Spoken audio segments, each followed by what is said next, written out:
Kagame omusajja atasiba zikweya.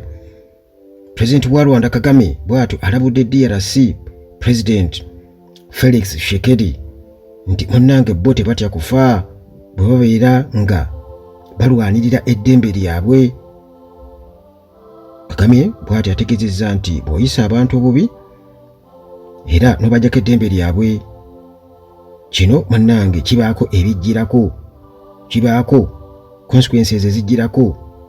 Era n'agamba nti nyongerezaako nti gw'omanyi nze gye nava. Bw'atyo Kagame ng'akakasa omanyi gye nava agamba Tshisekedi.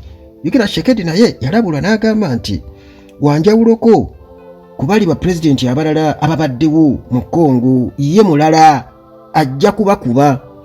Era n'alabula Kagame Rwanda okutwaliza wamu nti nja kubakuba. Munnange Kagame yakakasizza nti munnange ndi wano n'abalala abalwanirira eddembe lyabwe wamu n'ery'ensi yaabwe. Era n'agamba nti teri muntu n'omu yali bawa nti oba akirabe ng'ekirabo kye yabawa. Era n'agamba nti teri na muntu yabakolera kisa, yabafevaringa, nti oba oli awo abalala batya okulwanira eddembe lyabwe kubanga batya okufa, naye bo munnange tebatya kufa. Bw'ogezaako okubatambaala, muganda wange togenda kubandaalawo, bo bajja kutta. Bino Kagame yabyogedde lunaku lwakusatu bwe babadde bwe batyo nga balayiza Prime Minister wamu ne members abapya aba Parliament mu Kigali lunaku lwakusatu. Mannaye Kagame eyakava okuwangula ekisanja ekyokuna okukalakata Rwanda, era nga okusinziira ku kakiiko k'ebyokulonda eyo nga yawangulira ku bitundu 99 buli 100. Munnange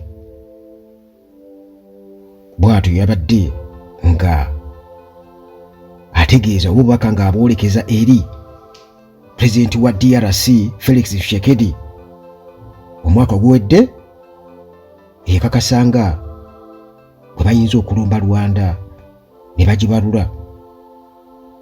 Jjukira nti Tshisekedi akiremerako agamba nti abayekera bano aba M23 abafunze ekyonga mu DRC mu kitundu ekyobuvanjuba, abawaga si mulala ye Rwanda. Ekintu munnange Rwanda kye yeegaana. Bw'atyo Kagame yagambye nti ezo comments ze mbadde nga mulaba nti waliwo abaagala okulumba Rwanda kubanga Rwanda kasi katono, era n'ategeeza nti tubakaaya kituufu. Yes, akasi kaffe katono, naye eddembe lyaffe muganda wange era lyenkanankana mu bunene n'eryabo abagasi aganene. Ng'ayogera ku nsonga ya M23 Rebellion, Kagame bw'atyo yategeezezza nti Rwanda kati erina abantu abavudde mu Congo 13,000 mirambirira.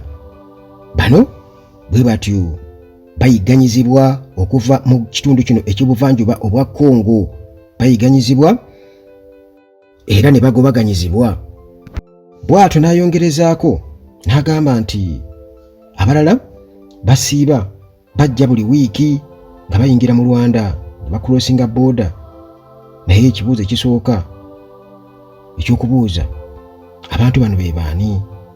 Bano Banyarwanda abagenda e Congo ebakooye era n'esalawo ebagobe nti balina kubeera nga baddayo waabwe, oba bano bannansi ba Congo naye Congo tebaagala olwa politics omubi e Congo, era ng'agamba nti byonna birina okubeera nga bitunulwamu. Era bw'atyo n'akakasa nti ensonga entuufu wano erina okubeera ng'etegeerebwa nti bano bannansi ba Congo abagobaganyizibwa.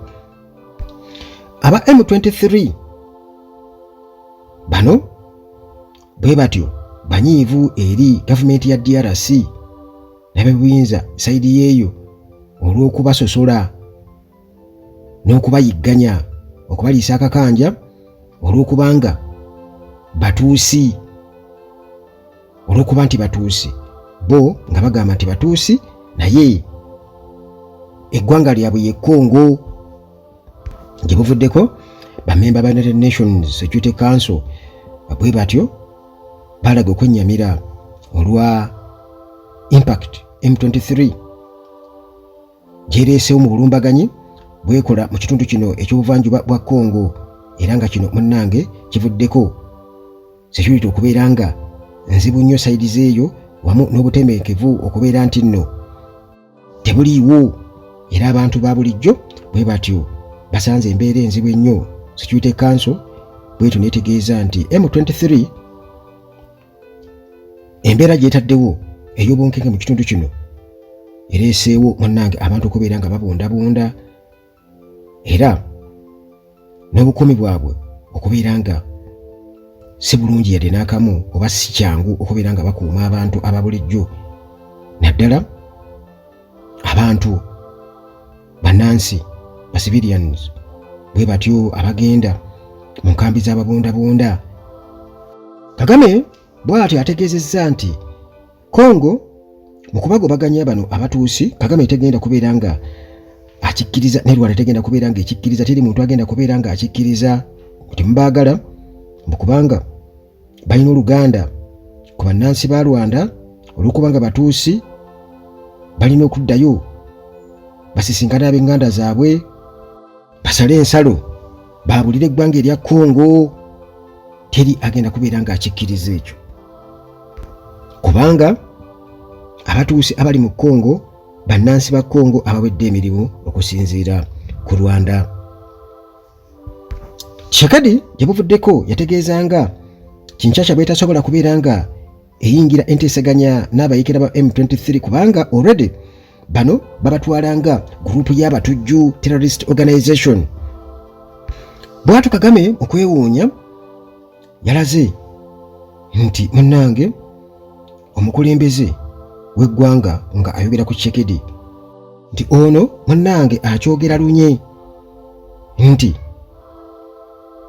tebaligenda kubeera nga bateesaganya n'abayiikira ba M23 kubanga tebagwanidde.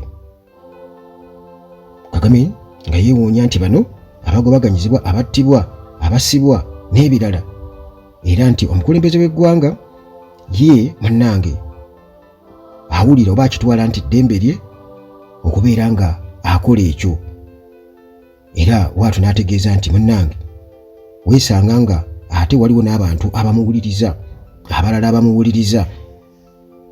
Era bw'atyo n'ategeeza nti wabaawo engeri yonna oba omukisa gwonna okukubeera nga batereeza ensonga eno, batandika okubeera nga baleetawo ebibuuzi nti ate Rwanda erina okutunulwamu ennyo. Awo ne bamaliriza nga tebategeeraganye. Kati Kagame munnange ategeeza nti bwe muba mulina obuzibu obumutegeera nga temumutegeera ng'era mulowooza ekyo kimutiisa, nedda tekimutiisa ye nga Kagame